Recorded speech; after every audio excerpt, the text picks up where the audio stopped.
अस्सलाम वालेकुम। मैं मन सिटी मिठवर बाबा आला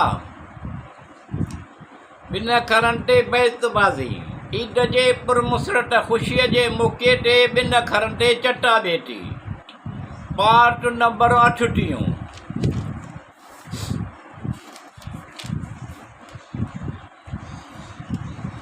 डोराहे ते बीठो आहियां सजण खां गस जो पुछां राणल मुंहिंजो मूंखे टेलीनोर आणे ॾींदो जंहिंमें मूंखे बैलेंस सां गॾु पैकेज कराए ॾींदो। दालवा दूर दूर न रहो ईद जे पुरमुसरत मौक़े ते अचु तुंहिंजूं ॻाल्हियूं यादि करियूं था तोखे ॾाढो सारियूं। वाह वझो वठी चयाईं मिठू ढोलण मुंहिंजो मूंखे मोबिलिंग आणे ॾींदो जंहिंमें मूंखे बैलेंस सां गॾु पैकेज कराए ॾींदो। फ्रेंड मुंहिंजो मूंखे यू फोन आणे ॾींदो बैलेंस सां गॾु मूंखे पैकेज कराए ॾींदो। दूर कर तंगदस्ती कुशादगी अटा कर असां करबा जबा जारा मिठूअ जा मतिलब पुॼाए दिलि मन घुरिया। यादि कजईं सुभाणे ईद आहे अचिजईं। गुड मॉर्निंग साईं गुड मॉर्निंग ख़ुशि आहे ज़मानो संग संग। नगी टुटे नग आहे बुरियूं आफ़तूं टारी तूं मिलण जिलण ईद बराड तूं ई बाजारा बाजकर करण गुफ़्तगू अहिड़े तरीक़े सां अंदाज़ जेकर परावा बि पंहिंजा थियनि अहिड़ो अखर अंग।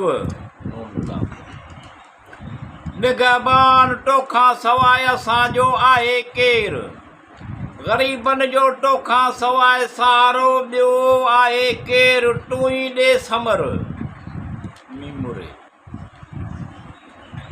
मुर्की मिलणो आहे तव्हांजो अहिड़ो ॼण गुल ठा पिया टिड़नि उट साह उमंग।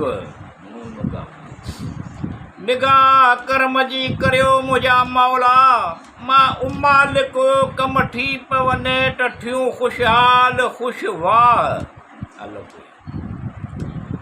अहिड़ो सलीक़ो इल्मु तइलीम आहे जदीद ईजाद आहिनि कंप्यूटर घड़ी घड़ियाल वाच साब सिंग। निगरानी पियो करी गुलनि जी को हार आहे चवंदा आहिनि मोट मिली उन्हनि खे रोक ॾिनी जिन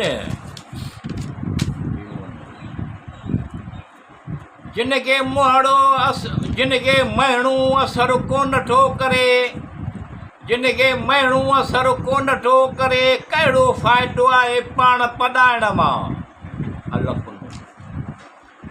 उनखे चइजे जंहिंखे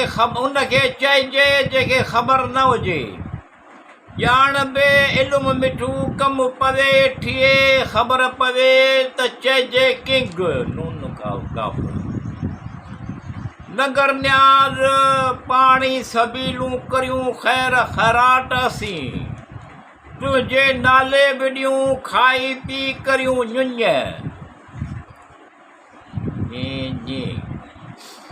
ञुञेश करियूं शुक्र घणा करियूं या रज़ाक तुंहिंजा। ञुञेश करियूं शुक्र घणा करियूं या रज़ाक तुंहिंजा। अल रहमान अल रहीम ख़ुशि हुजनि आलम सारा ख़ुशि हुजे कख पन। पंहिंजो पाण में मोहबत घणी आहे ख़्याल मिलनि था आहे घणी अंडरस्टैंडिंग